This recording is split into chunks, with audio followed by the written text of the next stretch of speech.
जय Hind. Banking system में 2 concept पे हम लोग डिस्कस करते हैं, फुल रिज़र्व बैंकिंग और फ्रैक्शनल रिज़र्व बैंकिंग की। क्योंकि इंडिया में फ्रैक्शनल रिज़र्व बैंकिंग को फ़ॉलो किया जाता है। क्या होता है ये?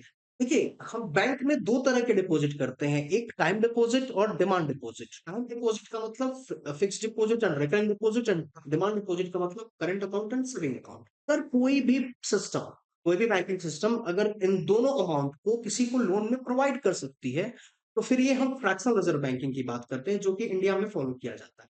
लेकिन अगर सिर्फ टाइम डिपॉजिट को लोन में प्रोवाइड किया जाए और डिमांड डिपॉजिट पे लोन नहीं प्रोवाइड किया जाए, that is the full reserve banking. लेकिन अगर यहाँ पे अगर कभी बैंक रन की सिचुएशन हो जाए, जैसे कि हम इंडिया में देखते हैं, जैसे विजय माल्या के केस में हुआ, नीरव मोदी के केस में हुआ, तो उस केस में पैनिक विड्रॉवल होने लगता है।